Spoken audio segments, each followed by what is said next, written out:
Subject হচ্ছে education 2025-এ, যেগুলো MCQ এবং এসে মিশ্রণে ধরবো এখন। তো এই ভিডিওগুলোর মধ্যেই, এই প্রশ্নগুলোর মধ্যেই 2025-এ আসবে। হ্যাঁ বল। সমস্যা সমাধানমূলক পদ্ধতিতে সমস্যা কখন তৈরি হয়? সমস্যা সমাধানমূলক পদ্ধতিতে নির্দিষ্ট লক্ষ্য পূরণে বাধা পেলে তখন সমস্যা তৈরি হয়। জোরে বলবি। থর্নডাইকের প্রচেষ্টা এবং ভুলের পদ্ধতিতে যে কোনো দুটি সূত্রের উল্লেখ করো। সূত্র দুটি হলো পল্লবের সূত্র ও অনুশীলনের সূত্র। প্রচেষ্টা ও ভুল শিখনের কৌশলের অর্থ কি? ভুল ও প্রচেষ্টা শিখন হলো একটি যান্ত্রিক অনুশীলন নির্ভর প্রক্রিয়া। বাড়ির প্রচেষ্টাগুলির মধ্যে ভুল প্রচেষ্টা হ্রাস পায় এবং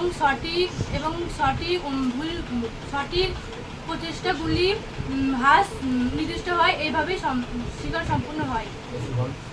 থর্নডাইকের ফল লাভের সূত্র বিবৃতি করো। থর্নডাইকের ফল লাভের সূত্রে বলা হয়েছে, একটি উদ্দীপক তার প্রতি সংযোগমূলক সমাধান। একটি প্রাণী যখন তৃপ্তিকর হয় তখন সেটি প্রিয় হয়, এবং যখন একটি প্রাণী যখন তৃপ্তিকর হয় তখন সেটি দৃঢ় হয়, আর একটি প্রাণী যখন তৃপ্তিকর না হয় তখন সেটি শিথিল হয়। মানে ভালো লাগলে পড়বো, আর ভালো না লাগলে কি করবো না, পড়বো না। প্রচেষ্টা ও ভুলের কৌশলের প্রবক্তা কে?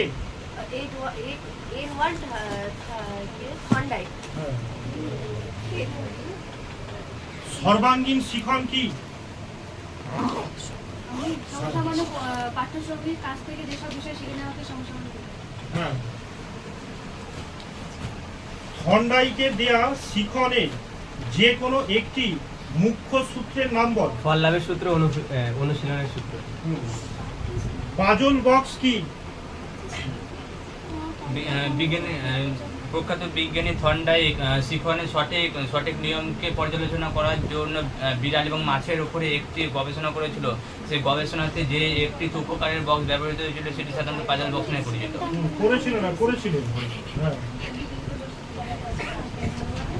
থর্নডাইকে প্রদত্ত মুখ্য সূত্রগুলির নাম কি?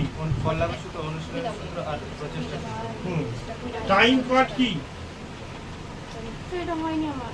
আচ্ছা, টাইম কার্ড পরীক্ষা ফল লাভের মাধ্যমে প্রকাশ করে 15 দিকে জনসংখ্যা 12 সঙ্গে সঙ্গে রেফ্রিজারেটর নিচের দিকে নেমে যায়। কি বলে কোন মনোবিদ তার পরীক্ষার সময় লেখচিত্র টাইম কার্ড ব্যবহার করেছিলেন? মনোবিদ থর্নডাইক। হ্যাঁ, এমসিকিউ প্রশ্ন। কফকা কোন ধরনের বিজ্ঞানী? আচরণবাদী, ক্রিয়াবাদী, অনুষঙ্গবাদী না সমগ্রতাবাদী? সমগ্রতাবাদী। অন্তর্দৃষ্টি শিখন কৌশল হিসেবে শিম্পাঞ্জির উপর পরীক্ষা করেন প্যাভলভ, স্কিনার, থর্নডাইক, কোহলার। অন্তর্দৃষ্টিমূলক শিখন সম্ভব অনুশীলন দ্বারা, বুদ্ধির দ্বারা, অনুকরণ দ্বারা, অনুবর্তন দ্বারা? বুদ্ধির দ্বারা। গেস্টাল্ট একটি জাপানি শব্দ, গ্রিক শব্দ, ইংরেজি শব্দ, জার্মান শব্দ? জার্মান শব্দ। গেস্টাল্ট কথার অর্থ কি?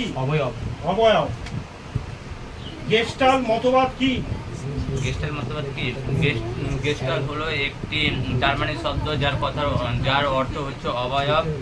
কোনো নির্দিষ্ট পরিস্থিতি কোনো নির্দিষ্ট পরিস্থিতি থেকে বেরিয়ে আসার যে পদ্ধতি, সেটি সাধারণত গেস্টাল্ট পদ্ধতি নিয়ে পরিচিত। গেস্টাল্ট মতবাদের দুটি প্রস্তাবের নাম কি? দুটি প্রস্তাবের